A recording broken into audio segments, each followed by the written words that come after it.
Hello, welcome to the Get Out of Rap Huddle. Just a few minutes before we start our shift to talk about a few things that have caught my eye, call and contact centre news, some tips and anything else that I fancy or comes to mind. So let's get going.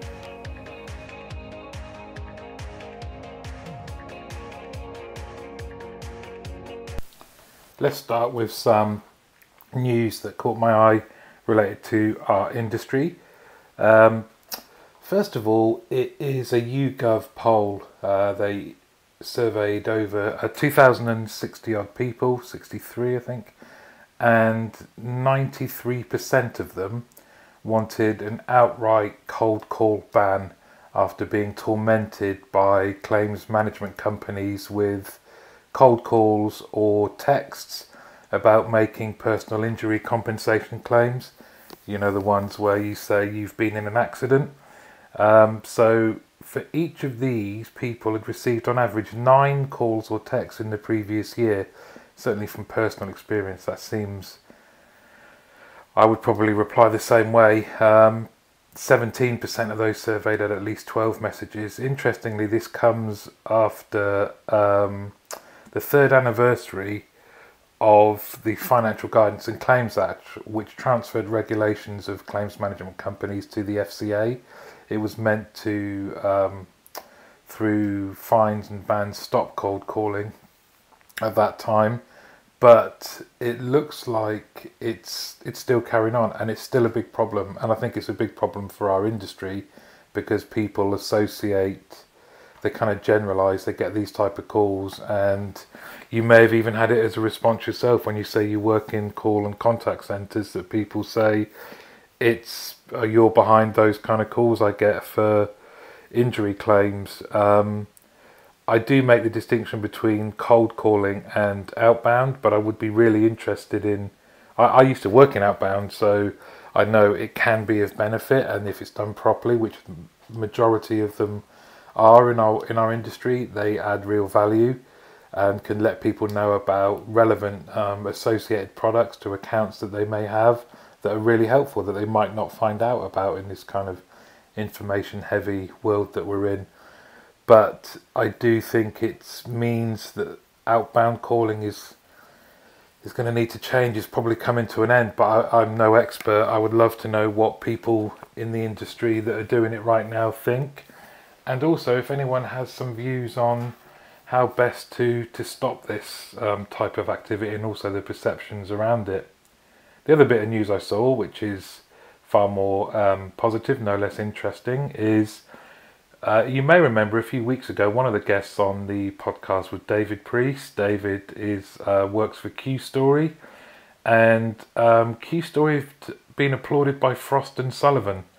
They did a recent analysis of global workforce management and intraday automation market, and Frost & Sullivan recognised CueStory with the 2021 Global Product Leadership Award for its full suite intraday automation solution. It enables contact centres to build flexible environments designed for hybrid work. Knowing David and the guys at CueStory, smaller sort of company compared to some of the big boys out there, this is really good news. Helps nurture a more agile, skilled and future ready workforce. So probably worth going back and having a listen to David as he explains what the intraday automation means, but good on them. I will just be, when I do these little huddles, telling you about some of the news that I've seen in our industry. Next, I wanted to share with you a little tip that I try and follow to add some structure to our days, and that's using the acronym BUILD. So all you need to do is get a notebook, and in the left hand side write BUILD as the sentence headers, and then retrospectively at the start of your day look back on the previous day and see how you did against all of these. So BUILD stands for body, you, income, love and development. I was thinking about putting a notebook out there which has these in there to make it easier, but basically if you look at what did you do the previous day to help your body, was it your diet, did you do fitness, what did you do, You is something specifically just for you. So if I went through my day, body would be I played football. You probably also football because it's a kind of selfish activity that I really enjoyed. Income, what have you done to help your income? Have you looked at your outgoings? Have you started a side hustle? Love, for the people that mean the most to you, your partners, your family, your friends. What did you do yesterday to show that, demonstrate that, recognise them? And development, what have you done to better yourself? Did you start a course? Have you read an article? Have you done something to progress yourself? And I really, really like that. I got that from TikTok. It's a guy who is a multi-millionaire who's been doing it for years. It's his version of a diary, and I really like that. What I'm currently reading, I thought I'd do a little bit about what I'm reading at the moment, and I will drop a link to this in on the Get Out of Rap website when I talk about the huddle.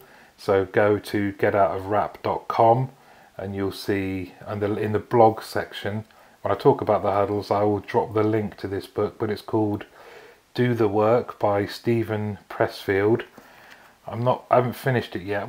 It talked to me though. What I liked about it is I certainly have been thinking in the past, if only I did this, or maybe I should start doing that. I always feel like, oh, I'm a work in progress, and your age sometimes counts against you. Maybe I'm 47. What this book says is just get going, just start doing it. It doesn't matter what age you are. To try and turn off that internal narrative and just start going. But it's a great book so far.